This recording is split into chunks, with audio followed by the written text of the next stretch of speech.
Hi friends, இன்றைக்கி நம்ம வீடியோவில் என்ன பார்க்க போகிறோம்னு பார்த்தீங்கன்னா, வட்டிக்கு பணம் விட்டால் நம்மள எப்படி மீண்டும் நம்மளுக்கு அதில் எவ்வளோ லாபம் கிடைக்கும், வட்டிக்கு கொடுக்கறனால நம்மளுக்கு எவ்வளோ லாபம் கிடைக்கும், வட்டிக்கு அவங்க வாங்குறதுனால அவங்களுக்கு எவ்வளோ லாபம் கிடைக்கும்.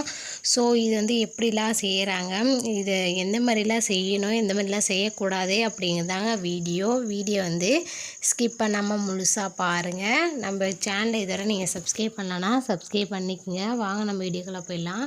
ஃபர்ஸ்ட் ஆஃப் பார்த்தீங்கன்னா, நம்ம கிராமப்புறங்கள்லாம் வட்டிக்கு விடுறது ரொம்ப எளிமையானது கூடமா இருக்கும்.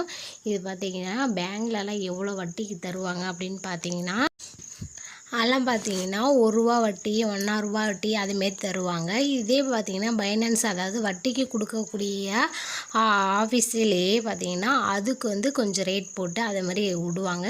இந்த வட்டி விகிதம் பார்த்திங்கன்னா தனியாக வட்டிக்குன்னே விடக்கூடிய ஆஃபீஸ் கவர்மெண்ட்லேயே அப்ரூவ்ட் வாங்கி அந்தமாரி வட்டி விடுவாங்க. ஓகேங்களா. நம்ம கொடுக்கக்கூடிய காசு எப்படி இருக்கும் அப்படின்னு பார்த்தீங்கன்னா, நம்ம கொடுக்கக்கூடிய வட்டிக்கு பார்த்தீங்கன்னா ஃபர்ஸ்ட் ஆஃப் பார்த்தீங்கன்னா, நம்ம ஒருத்தவங்களுக்கு காசு கொடுக்குறோன்னு பார்த்தீங்கன்னா, அதால் அவங்களுடைய கடன் கொஞ்சம் பிரச்சனை நீங்கும். சில நாள் கழித்து அந்த வட்டியோடு அவங்க தருவாங்க. அதனால் வட்டி நம்மளுக்கு கிடைக்கிறனால நம்மளுக்கு லாபம். ஓகேங்களா. இதே பார்த்திங்கன்னா கிராமப்புறங்கள்லாம் பார்த்திங்கன்னா ரூ. 2 வட்டி அப்படிங்கிறது இந்த மாதிரி கொடுப்பாங்க. இப்போ பார்த்தீங்கன்னா நம்ம கவர்மெண்ட்டில் மூலிமா அது அறிவித்தது எப்படின்னு பார்த்தீங்கன்னா ரூ. 1, ரூ. 1 அந்தமாரி கொடுப்பாங்க. ஓகேங்களா.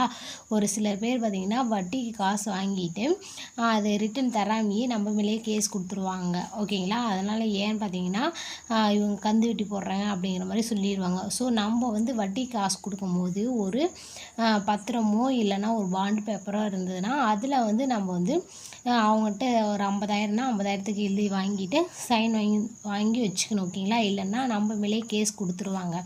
இதில் அவங்களாம் பார்த்திங்கன்னா ரொம்ப நாள், அதாவது ஒரு வருஷத்துக்கு ஒரு டைம் ஆச்சு அவங்ககிட்ட நம்ம வட்டிக்கு வட்டி காசு வாங்கினோம். ரொம்ப நாள் விட்டுட்டு நம்ம காசு தரல அப்படின்லாம் சொல்லவே கூடாதுங்க. ஏன்னு பார்த்தீங்கன்னா இல்லைனா அதே நம்மளை கந்து வெட்டி அப்படின்னு சொல்லிடுவாங்க. அதனால் கேஸ் நம்மளுக்கே திரும்பிடும். ஓகேங்களா. அந்தமாரி விட்டுறவே கூடாது. இப்போ பார்த்திங்கன்னா வட்டிக்கு விட்னா எவ்வளோ காசு நம்ம இப்போ ஒரு 10,000ன்னு வச்சுக்கிங்களேன். இப்போ 10,000த்துக்கு நம்மளுக்கு எவ்வளோ வட்டி கிடைக்கும் அப்படின்னு பார்த்திங்கன்னா மாதத்துக்கு இப்போ 100க்கு ரூ. 2, அதாவது ரூ. 2 வட்டி அப்படின்னு போடுவாங்க. ஓகேங்களா. 100க்கு ரூ. 2. அப்போ ஆயிரரூபாய்க்கு எவ்வளோ வரும்? ரூ. 20. ஓகேங்களா. ரூபாய்க்கு ரூ. 20 வரும். அந்தமாரி தான் வரும். ஓகேங்களா. இப்போ 10,000த்துக்குன்னு பார்த்தீங்கன்னா இன்னொரு 0 போட்ட ரூ. 200 மாதத்துக்கு நம்மளுக்கு வட்டி ரூ. 200 கிடைக்கும்.